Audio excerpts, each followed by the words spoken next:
Hello my dear students, Gayatri Vidya Mandir उच्च माध्यमिक विद्यालय सांचौर की ऑनलाइन क्लासेस में आप सभी का एक बार फिर से स्वागत है। प्रिय विद्यार्थियों, मैं अनिल कुमार सोनी, कक्षा 9 विषय गणित अध्याय 10 व्रत, इसके प्रमेय 10.5 और 10.6 आज आपको हल कराऊंगा। बच्चों देखिए, प्रमेय 10.5 में क्या लिखा है?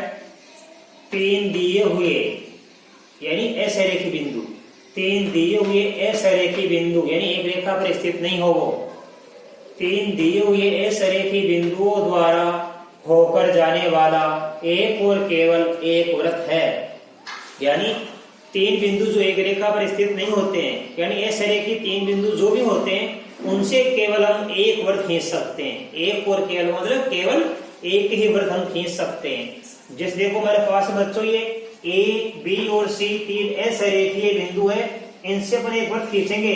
देखो यहाँ पे हमारे पास ये एक वृत्त जा रहा है जो ए, बी और सी तीनों को छूता हुआ जा रहा है। अब ये कैसे बनेगा इसको मैं यहाँ बना के आपको बताऊंगा। यहाँ हमारे पास ए, बी और सी तीन असरेखी बिंदु है। तो सबसे पहले हम लिखेंगे, दिया है ए, बी व सी तीन असरेखी बिंदु है। बच्चों देखो ये बिंदु ए, बिंदु बी, बिंदु सी कैसे बिंदु हैं? तीन असरेखी बिंदु हैं। सीधे क्या करना है? तीन असरेखी बिंदुओं द्वारा होकर एक और केवल एक वृत्त है।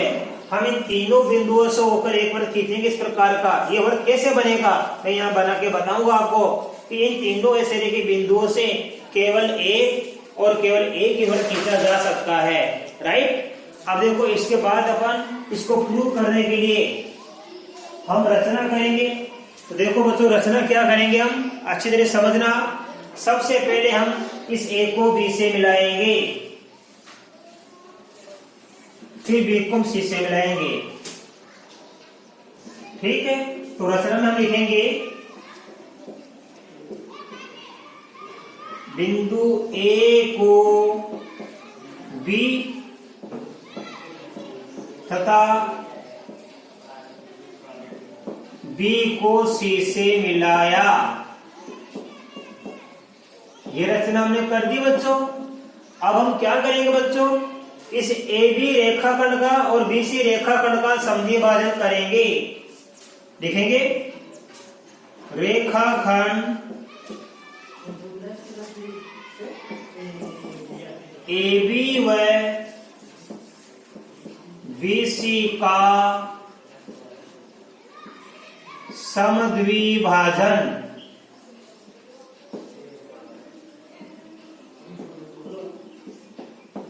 कर्मश है, ध्यान देना। ए बी का तो करेंगे पी क्यू, बी सी का करेंगे अपन आर एस। आर एस किया। अब ए बी रेखाखंड का समद्विभाजन कैसे करेंगे? किसी भी रेखाखंड का समद्विभाजन करने के लिए आप अपने प्रकार को इस रेखाखंड के आधे से ज्यादा खोल लेना। तो आधे से ज्यादा हम यहां से कितना खोल लेंगे? अब ए और बी बिंदु से आप काटेंगे। ए से ऊपर काट दिया और बी से भी ऊपर काट दिया, फिर ए से नीचे चाप काट दिया और बी से भी हमने नीचे चाप काट दिया। तो ये हो गया हमारा समद्विभाजन हो गया बच्चों। ठीक है। तो ये समद्विभाजन कौन सा हो गया हमारे पास? पी क्यू हो गया। इसी प्रकार हम बीसी रेखाखंड का समद्विभाजन करेंगे। वो भी कैसे करेंगे? प्रकार को आधे से ज्यादा खोलेंगे, बी और सी बिंदु से चाप काटेंगे ऊपर और नीचे। देखो यहां से हमने चाप काट दिया, फिर यहां से हमने चाप काट दिया, फिर यहां से इधर चाप काट दिया और यहां से चाप काट दिया। अब इनको मिला के अपन क्या कर देंगे? एक रेखाखंड खींच देंगे बच्चों। ठीक है। ये आर एस, तो ये आर एस तो बीसी का समद्विभाजन है और ये ए बी का समद्विभाजन पी क्यू है। तो ध्यान देना, रेखाखंड ए बी व बी सी का हमने समद्विभाजन कर्मश है पी क्यू तथा आर एस किया। अब लिखेंगे देखो, माना दोनों समद्विभाजन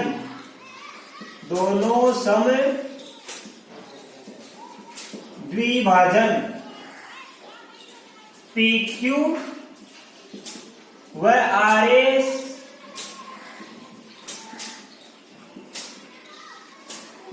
बिंदु O पर प्रतिच्छेद करते हैं, यानी दोनों संधिभाजक एक दूसरे को कहां मिलते हैं? O पर प्रतिच्छेद करते हैं, O पर मिलते हैं, राइट। तो हमने देखो बच्चों यहां पे क्या किया, AB रेखाखंड का संधिभाजन PQ किया और BC रेखाखंड का हमने संधिभाजन RS किया, और दोनों जहां मिलते हैं वहां हमने बिंदु क्या लिख दिया? O। ये यहां मिल दिया बिंदु, हमने क्या लिख दिया यहाँ पे? O लिख दिया। तो संधिभाजक PQ और RS का हमने प्रतिच्छेद बिंदु कौन सा प्राप्त किया? O प्राप्त किया। अब इस बिंदु O को ध्यान देना, इस बिंदु को हम ध्यान देना OA, OB और OC से मिलाएंगे, तो लिखेंगे अब बिंदु O को A, B व C से मिलाया, तो मिला दीजिए आप। इस बिंदु को आप A से मिला दो, आप B से मिला दो और इसी से मिला दो। तीनों बिंदु से बच्चों हमने O बिंदु से मिला दिया। O बिंदु को A, B और C तीनों से हमने मिला दिया। ठीक है बच्चों।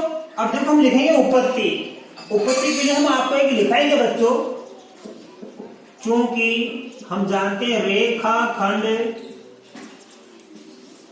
के लंब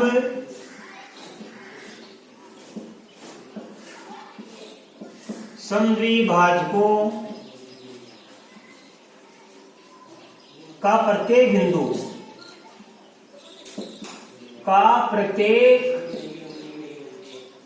बिंदु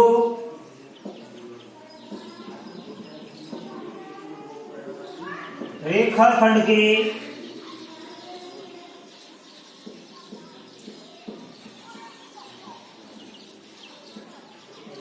अंतः बिंदुओं से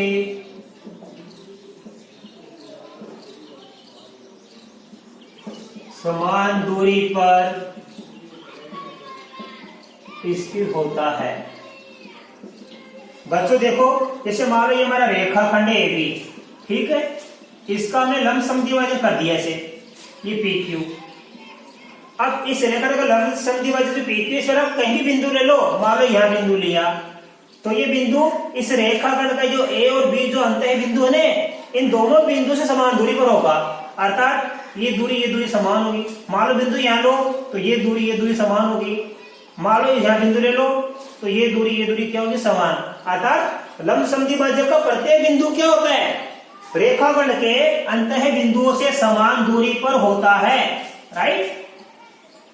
अब देखो हमारे पास में क्या है, ये O इस AB रेखाखंड के क्या है? ऐसा समझ में ध्यान देना, ये O क्या है? इस AB रेखाखंड के लंब समद्विभाजक पर स्थित है। तो लिखेंगे चूंकि O AB के लंब समद्विभाजक पर स्थित है, इसलिए ध्यान देना बच्चों, ये O बिंदु कहाँ है? इस AB के लंब समद्विभाजक पर स्थित है, तो ये OA बराबर क्या होगा? OB। इसलिए OA बराबर OB होगा। ये हमारा समीकरण नंबर क्या बन गया? 1 बन गया। अब देखिए बच्चों, इसी प्रकार हमारा बिंदु O क्या है? BC जो हमारा रेखाखंड था, इसके लंब समद्विभाजक पर भी स्थित है। तो हम लिखेंगे चूंकि O BC के लंब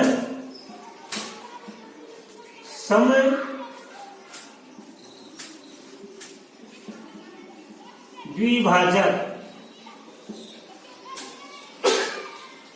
पर स्थित है। जिस प्रकार ये O बिंदु AB जो रेखाखंड था, इसके लंब समद्विभाजक पर स्थित था, तो इस O बिंदु की A और B बिंदु से दूरी समान होगी, अर्थात ये OA बराबर क्या होगा, OB। इसी प्रकार ये O बिंदु इस BC रेखा खंड के समद्विभाजक जो हमारा RS है इस पर स्थित है, इसलिए O बिंदु की B व C से क्या होगी, समान दूरी होगी, अर्थात ये OB बराबर क्या होगा, OC होगा। इसलिए OB बराबर क्या होगा, AC, OB बराबर OC होगा। अब देखो बच्चों, समीकरण 1 में OA बराबर OB है, समीकरण 2 में ये OB किसके बराबर, OC के, तो OA और OB तो बराबर हो गया, और ये OB यहां गया, OB किसके बराबर, OC के, तो लिखेंगे हम, इसलिए समीकरण 1 व 2 से OA बराबर OB बराबर OC होगा, अर्थात यह OA, यह OB और यह OC बराबर होगा। इसका मतलब क्या हुआ कि यह O बिंदु देखो तीनों में O आ गया, O से OA बन गया, O से OB बन गया, O से OC बन गया। तो यहाँ पे O बिंदु A, B और C से समान दूरी पर है, तो लिखेंगे इसलिए बिंदु O A, B व C से समान दूरी पर स्थित है।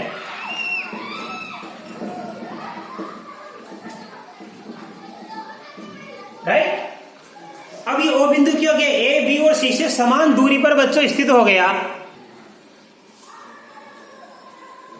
तो बिंदु O A, B और C से समान दूरी पर स्थित हो गया, अर्थात इन ये OA, OB और C तीनों बराबर गई, तो इन तीनों बिंदुओं से होकर जाने वाला केवल एक ही वृत्त होगा, क्योंकि तीनों की दूरी समान है। इसलिए 3 असरेखी बिंदुओं से, इसलिए 3 असरेखी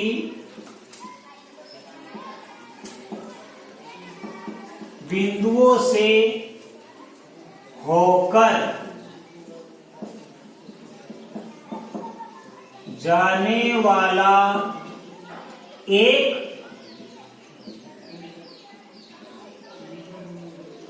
और केवल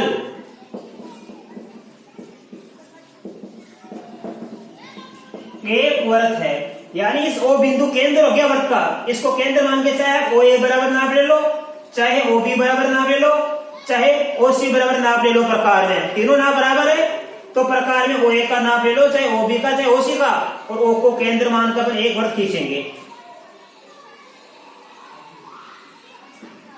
इस प्रकार आपका ये एक भी वृत्त बन जाएगा, केवल एक ही वृत्त। और ये हमको सिद्ध करना था बच्चों, इति सिद्धम। अब बच्चों आप इसका स्क्रीनशॉट लीजिए, इसके बाद में आपको अगले प्रमेय 10.6 आपको सिखाऊंगा। हेलो, अब देखो बच्चों प्रमेय 10.6, इसमें लिखा है एक वृत्त की या सर्वांग समवर्तों की, एक वृत्त की भी 2 बराबर जीवा ले सकते हैं हम, या 2 सर्वांग समवर्त बनाकर उसमें भी अपन जीवा बना सकते हैं। तो एक वृत्त की या सर्वांग समवर्तों की बराबर जीवाएं, यानी समान लंबाई माप की जीवाएं केंद्र से या केंद्रों से समान दूरी पर होती है। मान लो हम 2 सर्वांग समवर्त बनाएंगे, एक इधर एक इधर, ठीक है, समान त्रिज्या के। इसकी जीवा ले ली मान लो अपन ने PQ और इसकी ले ली मान लो अपन ने RS, ठीक है।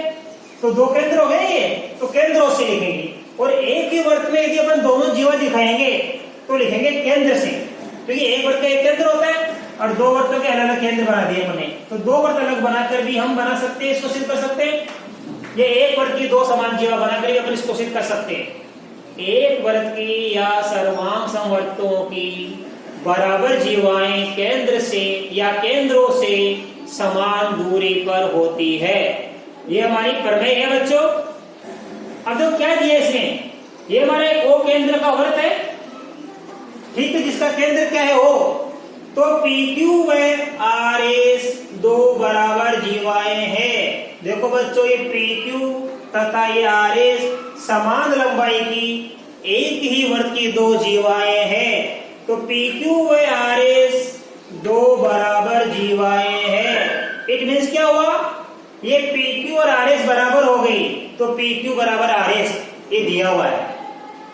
सिद्ध करना है जीवाएं PQ व RS केंद्र O से समान दूरी पर स्थित है।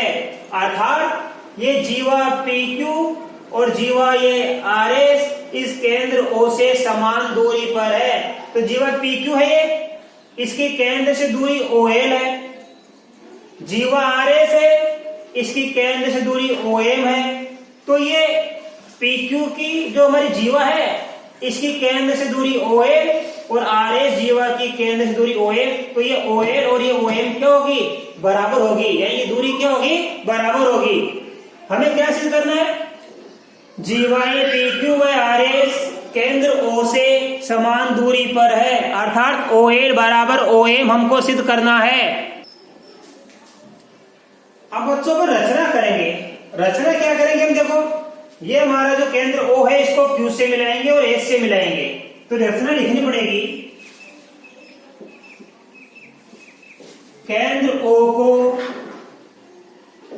Q तथा S से मिलाया। तो देखो यहां पे हम इससे मिलाएंगे, Q से और S से मिला दिया, राइट। केंद्र O को हमने Q तथा S से मिलाया। अब इसके लिए बच्चों को लिखेंगे उपपत्ति। क्या लिखेंगे अपन इसके लिए, उपपत्ति लिखेंगे। देखिए बच्चों, अब क्या करेंगे हम, उपपत्ति देखो ये हमने ये OL हम PQ पर डाला और OL हम किस पर डाला, RS पर। तो लिखेंगे देखो OL लंब PQ पर तथा OM लंब RS पर डाला। इसका मतलब क्या हुआ कि जैसे अपने ये OL लंब PQ पर डाला, OM RS पर डाला, तो ये कोण L समकोण बन जाएगा और यहां पे कोण M भी क्या बन जाएगा, समकोण बन जाएगा बच्चों। अब जैसे ये लंब डाला हमने OL, तो जीवा को समद्विभाजित भाजित करेगा। ये OM लंब डाला, ये जीवा को समद्विभाजित भाजित करेगा। तो हमने आपको बताया था प्रमेय 10.3, प्रमेय 10.3 से केंद्र से जीवा पर डाला गया लंब जीवा को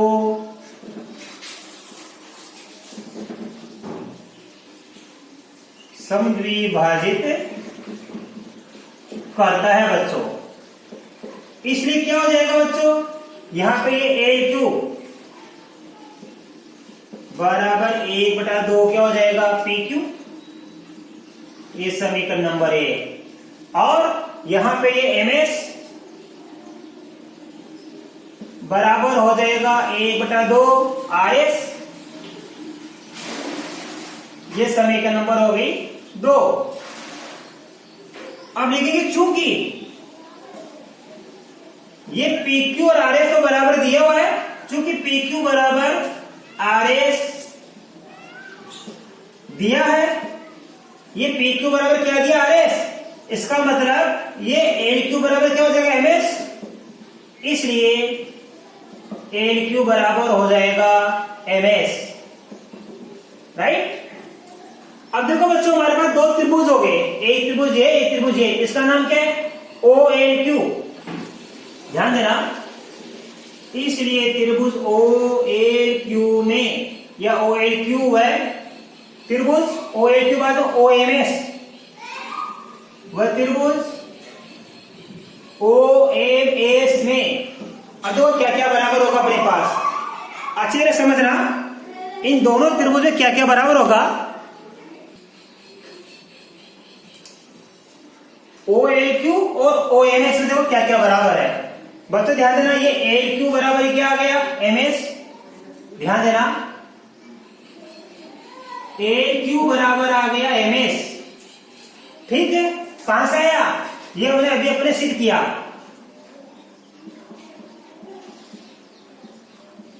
प्रमाणित किया। ठीक है, और देखो बच्चों, ये OQ बराबर क्या होगी, OS।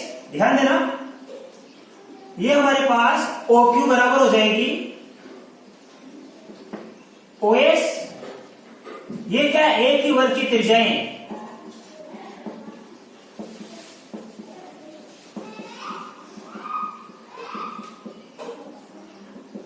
राइट, और यहां पे कोण L बराबर कोण M।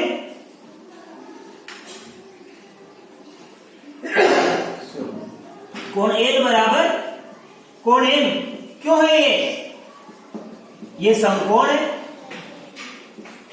राइट, तो दोनों त्रिभुज देखो, ये हमारा क्या है, समकोण, इस समकोण के बराबर, यह कर्ण इस कर्ण के बराबर, और ये भुजा इस भुजा के बराबर हो गया। तो यहां पे नियम लागू हो गया RHS। ध्यान देना, इसलिए RHS सर्वांग समता प्रतिबंध से, सर्वांग समता प्रतिबंध से ये दोनों त्रिभुज हो जाएंगे सर्वांग सम। त्रिभुज OLQ सर्वांग सम त्रिभुज OMS। तो RHS सर्वांग समता प्रतिबंध से ये दोनों ही त्रिभुज क्या हो गए बच्चों, सर्वांग सम हो गए। क्यों गए, देखो ध्यान से, ये तो क्या हमारे पास R। ठीक है, और हमारे पास में ये हो गया H, ये हो गया S। तो RHS नियम लागू हो गया, अर्थात समकोण कर्ण भुजा नियम।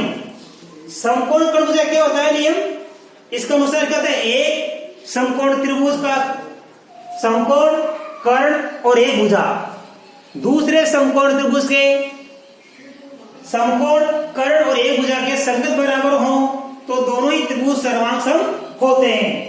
तो दोनों त्रिभुजों में क्या सिद्ध कर दिया, सर्वांग सम सिद्ध कर दिया RHS नियम से।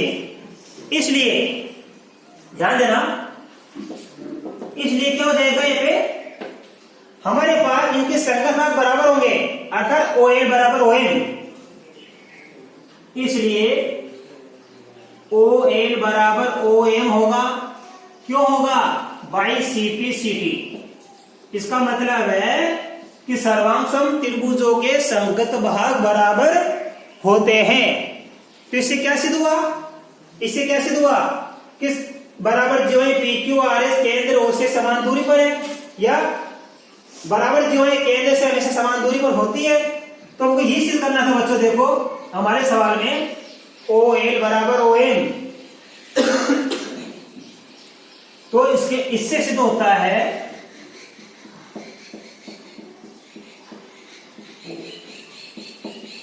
इससे सिद्ध होता है कि बराबर जीवाएं केंद्र से समान दूरी पर होती है, और यह हमको सिद्ध करना था। राइट, यही हमको सिद्ध करना था। अब बच्चों बाकी आगे की परिचय मैं आपको कल के वीडियो में सिखाऊंगा।